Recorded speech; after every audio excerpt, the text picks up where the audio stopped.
जिनेंद्र, दूसरे क्लास का प्रारंभ करते हैं। पहले क्लास में जो हमने जैन पर्व क्रांति की भूमिका है उसको समझा अच्छे से। ये टॉपिक क्यों आवश्यक है, क्यों सबको जानना जरूरी है, ये भी हमने समझा है। अब हम आगे बढ़ते हैं। आज का जो हमारा विषय है उसको भी प्रारंभ करने से पहले हम फिर से दो शब्दों को समझेंगे, खगोल और भूगोल। एस्ट्रोनॉमी और ज्योग्राफी, इसमें भी अंतर है। ज्योग्राफी जो है वो भूमि के रिलेटेड जितनी भी स्टडीज होती है उसको कहा जाता है। एस्ट्रोनॉमी वही है जो हमारा टॉपिक है, जो भी आकाश संबंधी है उसी को हम लोग एस्ट्रोनॉमी के टॉपिक में लेते हैं। बट हमारा जो टॉपिक है उसके अंदर दोनों को समझना आवश्यक है। पर हमारा जो मेन फोकस है वो रहेगा केवल एस्ट्रोनॉमी के ऊपर। तो इसमें जम्बूद्वीप की बहुत डिटेल में चर्चा नहीं करी जाएगी, बट जम्बूद्वीप के कुछ एस्पेक्ट्स जो है वो हमको जानकारी के लिए आवश्यक है, उसको हम समझेंगे।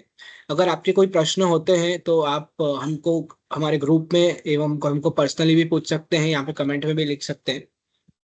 अब आगे बढ़ते हुए, जैन आगम अनुसार विशेष जानकारी अनुक्रमणिका हमने पहले भी हमारे जो वीडियो में देखी थी। अब यहाँ पर हम आज बढ़ेंगे आगे, वो है जैन आगम अनुसार विशेष जानकारी। कि हम जितनी भी खगोल के अंदर चीजों की बातें कर रहे हैं, सूर्य, चंद्र, ग्रह, नक्षत्र, तारे, तो ये सब कहाँ पर है, हम कैसे देखते हैं उन्हें।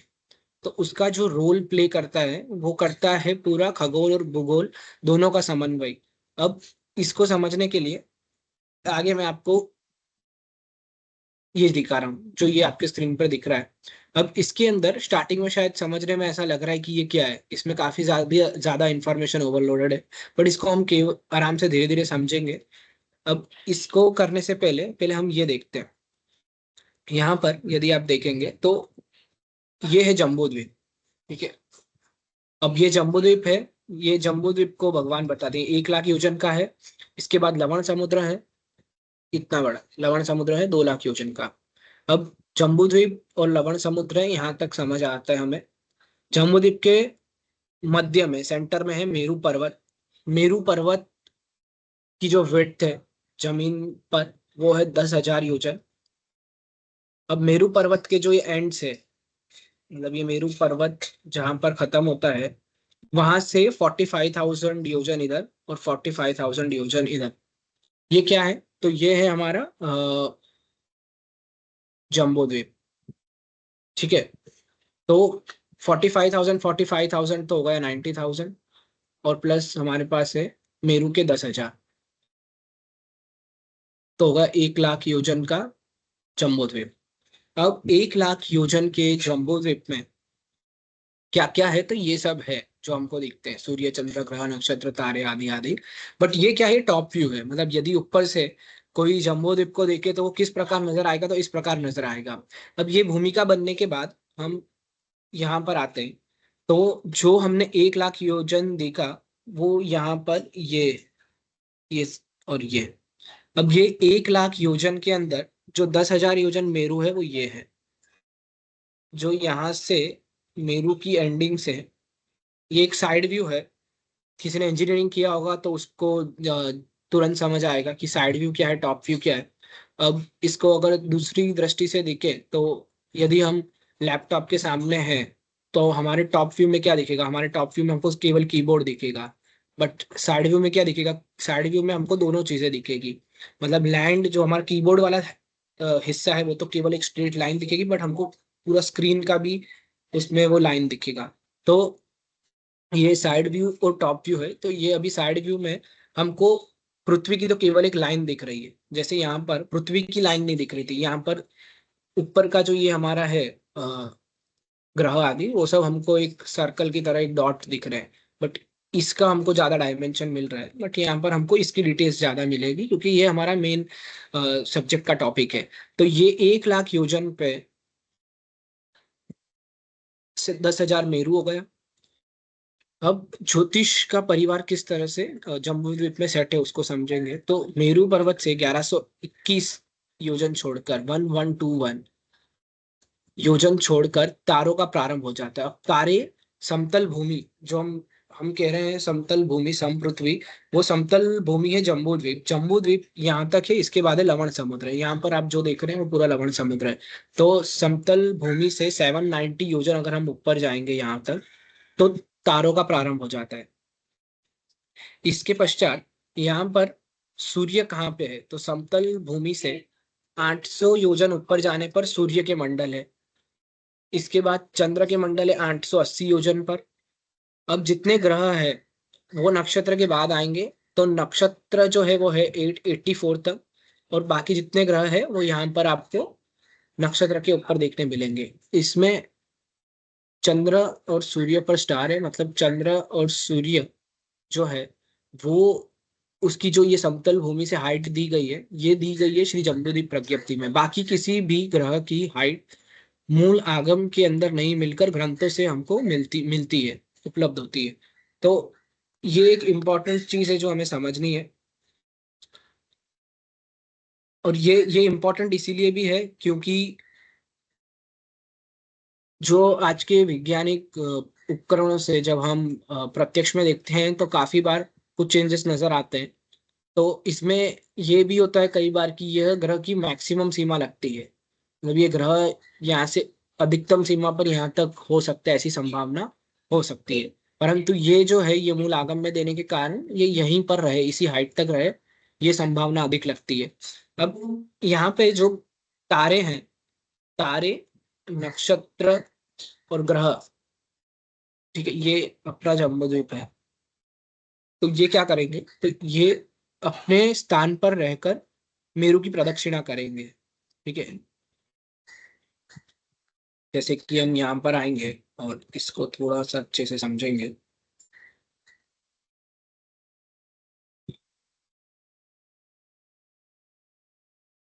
तो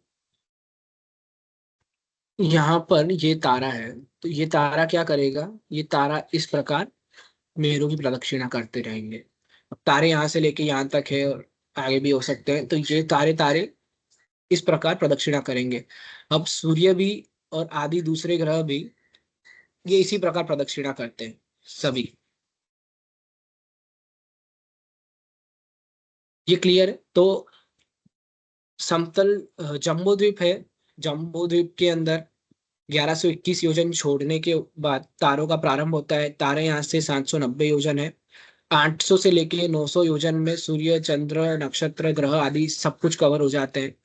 यहाँ पर अब ये दो लाइनें हमको नजर आ रही है, तो जब हम जम्बू द्वीप के 180 योजन अंदर आएंगे तो, और 330 योजन बाहर जाएंगे, मतलब टोटल 510 योजन का जो बेल्ट है, इसी में ये सारे उपलब्ध, मतलब तारे तो हम लोगों ने 1121 योजन योजन से स्टार्ट कर दिए थे, पर सूर्य, चंद्र, नक्षत्र और ग्रह ये 510 योजन, मतलब जम्बू द्वीप के 180 योजन अंदर और 330 योजन बाहर, यहाँ पर भी हमें ये नजर आएगा।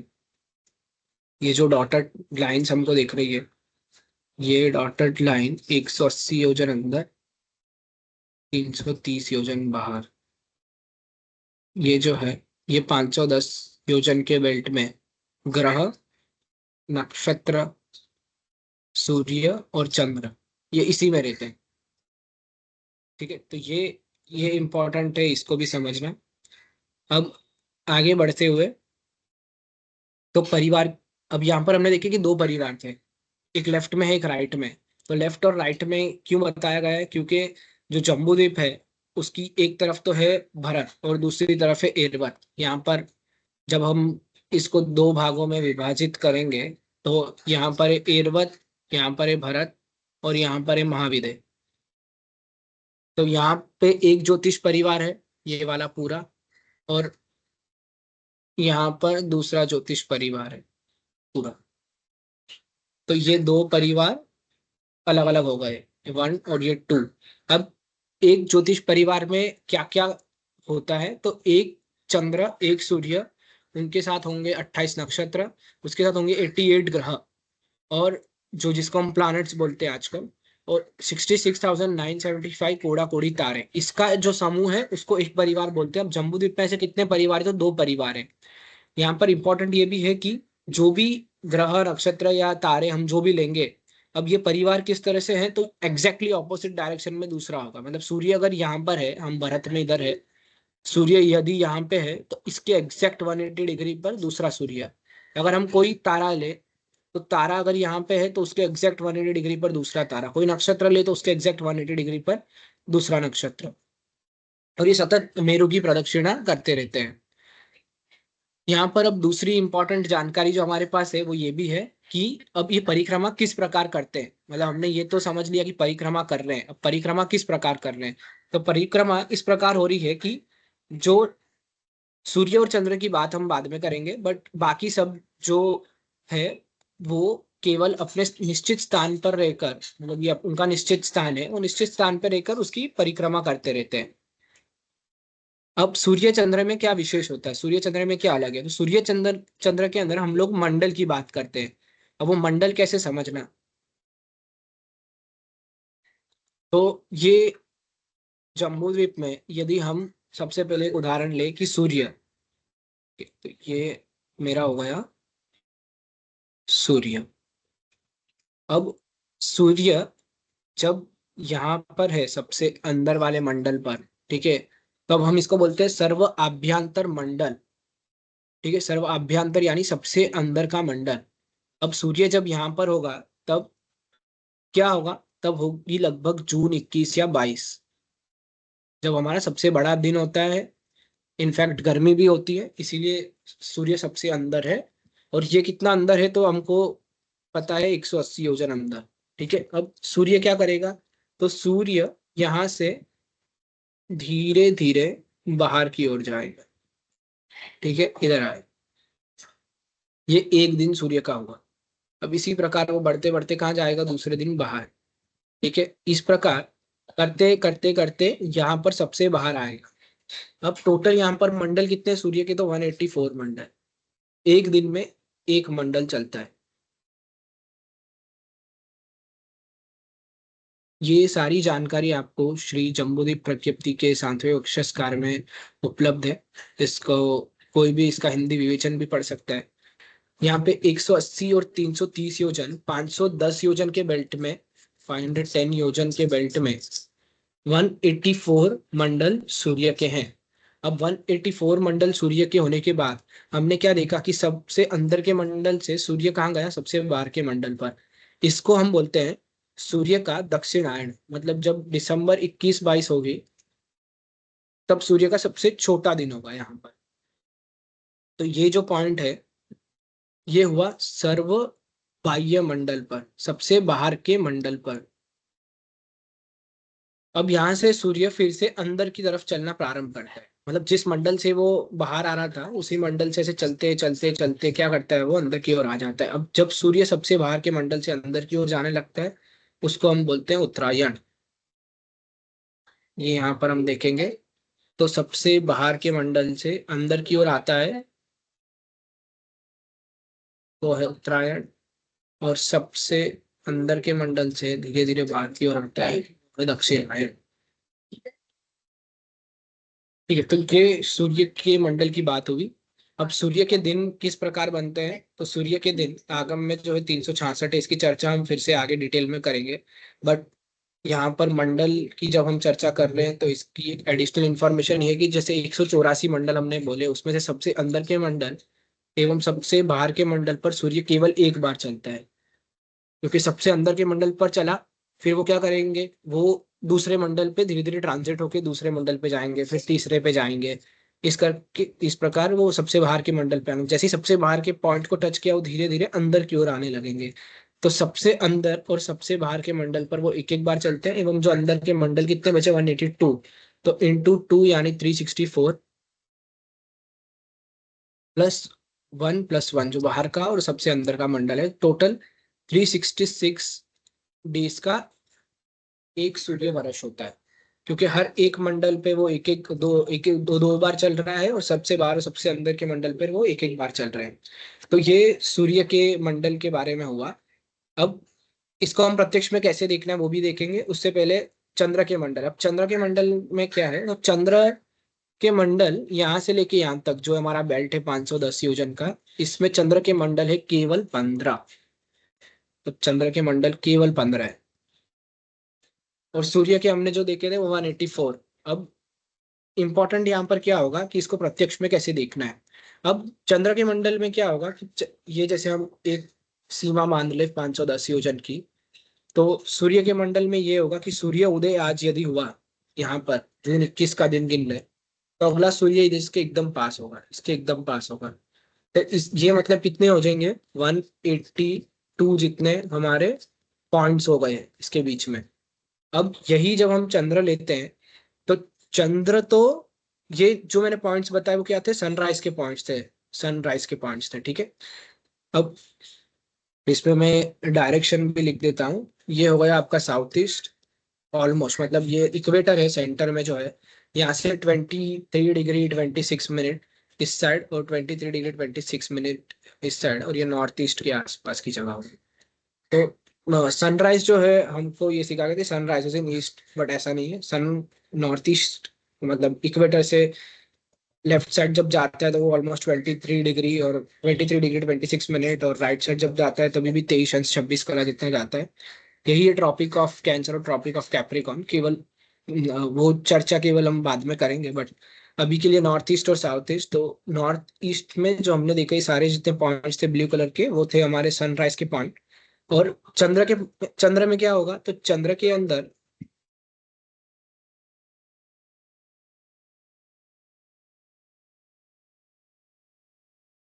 अंदर ये पॉइंट्स कहाँ होंगे, तो ये पॉइंट्स बड़े बड़े जंप पर होंगे, केवल 15 लेने हैं हमको, इतने दूर दूर ये पॉइंट्स होंगे। अब क्या हम इसको प्रत्यक्ष में देख सकते हैं, तो हाँ, हम इससे प्रत्यक्ष में भी देख सकते हैं। तो अभी जैसे हम यहाँ पर कुछ टाइम पहले आकर सूर्योदय के पास आते हैं। अब ये सूर्योदय आप देख रहे हैं, ठीक है, तो ये यहाँ पर है सूर्योदय। अब इस पॉइंट को हम समझ ले। अब अगले दिन का सूर्योदय है, मैं 28 पे आता हूँ, तो आप देख रहे हैं वो धीरे धीरे धीरे धीरे एकदम पास में ही थोड़ा आगे बढ़ते जा रहा है। अब इसी की कंपैरिजन में हम यदि मून को लेके आते हैं, ये एक रेफरेंस पॉइंट हम लेते हैं। अब 8 तारीख के बाद हम 9 तारीख पे आते हैं। 9 तारीख को चंद्र अभी उदय होना बाकी है, तो हम देखेंगे ये इसमें कितना डिफरेंस आया है। अब इसके पहले वाले पर जाते हैं हम फिर से, तो यहाँ पर था, वो चंद्र सीधा यहाँ पर आ जाता है अगले दिन, ठीक है। तो ये एक चीज हमें प्रत्यक्ष में भी नजर आती है कि क्योंकि चंद्र के मंडल कम है, तो वो काफी लंबे अंतर पर, चंद्र उदय का जो अंतर है एक पॉइंट से दूसरे पॉइंट, वो काफी दूर हो जाता है। ये हमने अभी चंद्र उदय सूर्य उदय समझा, इसको प्रत्यक्ष में भी हमने देखा। अब यहाँ पर चंद्र की जो लंबाई चौड़ाई है वो दी गई है। तो चंद्र की लंबाई चौड़ाई कितनी है, तो चंद्र की सबसे बड़ा चंद्र है, यहाँ पर आप देखेंगे तो 56/61 इंच, तो सबसे बड़ा चंद्र है, तो लंबाई चौड़ाई इसकी इस तरह से ली जाती है। चंद्र का आकार है इस प्रकार है, ये चंद्र का आकार है। ये चंद्र के आकार में इसकी लंबाई चौड़ाई हो गई 56/61 योजन। और सूर्य जो है, ये का भी यही आकार है, बट ये चंद्र से थोड़ा छोटा है। इससे छोटे हैं ग्रह, इससे छोटा नक्षत्र, और सबसे छोटा तारा। अब जितनी चीज छोटी होगी उतनी उसकी स्पीड ज्यादा होगी। तो ये सबसे जो अधिकतम स्पीड है तारों की है, सबसे जो धीमा है वो है चंद्र। मतलब ऐसा आगम में नहीं दिया है, क्योंकि ये तो देवों के विमान है, तो इनकी स्पीड बढ़ सकती है घट सकती है, बट अपेक्षा से चंद्र जो है उसकी साइज भी बड़ी है, उसकी स्पीड सबसे कम है, सूर्य की उससे कम है, और नक्षत्र की, सॉरी, तो गति सबसे कम है, इससे अधिक सूर्य की है और सबसे अधिक नक्षत्र की है, क्योंकि वो छोटे होते जा रहे हैं। अब यहाँ पर एक चीज ये हो सकती है कि हमने जो आज आज वर्तमान में पढ़ा है या समझा है, ये समझा है कि चंद्र की जो गति है वो काफी तेज है, बट ये काफी गलत है, इसको हम आगे समझेंगे। अब इसका मैं सिंपल एग्जांपल यदि समझाऊं, तो वेलोसिटी इज इक्वल्स टू होता है डिस्टेंस अपॉन टाइम। अब जितना अधिक समय किसी को लगता है उतनी उसकी गति कम हो जाती है। तो चंद्र का यदि हम समय ले और सूर्य का समय ले, तो सूर्य उदय से सूर्य उदय में समय लगता है 24 घंटे, बट चंद्र उदय में समय लगता है 24 घंटे और 48 मिनट। मतलब इसके अंदर जो हमें समय लगा वो अधिक लगा, समय अधिक लगा, यानी क्या हुआ, गति कम हुई। क्या हम ये प्रत्यक्ष में देख सकते हैं, तो हाँ, ये भी हम प्रत्यक्ष में देख सकते हैं। इसको किस प्रकार देखना है, वो इस प्रकार दिख रहा है कि आप चंद्र उदय से चंद्र उदय के रोज के समय ले लीजिए। सूर्य उदय से सूर्योदय लगभग 24 घंटे ही होता है। यदि हम चंद्र उदय की बात करें तो ये लगभग अभी यहाँ पे अगर हम कुछ मिनट और बढ़ा देते हैं, लगभग 8 जून 2025 को चंद्र उदय लगभग मान के चलते हैं कि 5:05 को है। अब हम 9 तारीख को जाते हैं तो 9 तारीख को ये 24 घंटे हो गए, 5:05 शाम की। पर अभी हम यहाँ पर जब तक हम लगभग लगभग 48 मिनट जब तक ऐड नहीं कर पाएंगे तब तक यहाँ पे चंद्र उदय नहीं होगा। ठीक है, तो ये लगभग 6 बज गए, यहाँ पे चंद्र उदय हो रहा है। इसका मतलब क्या हुआ कि इसको चंद्र उदय से चंद्र उदय का समय बढ़ा। Velocity is equal to distance upon time.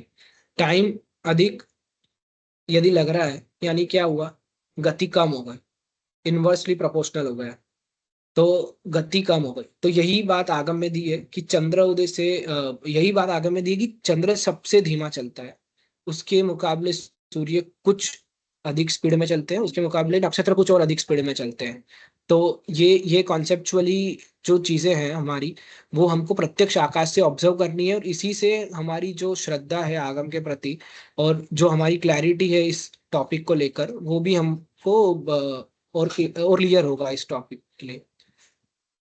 ठीक है, तो ये केवल जानकारी के लिए है, इसका आगे कुछ अधिक प्रयोग नहीं होगा। तो 56/61 है, फिर लास्ट में आधे कोस का तारा है, और इसी प्रकार ये गति है। ये गति इंपॉर्टेंट है, इसको हम फिर से समझेंगे क्योंकि इसी गति के अनुसार आगे हमें सूर्य संवत्सर, चंद्र संवत्सर और नक्षत्र संवत्सर की गणना करनी है।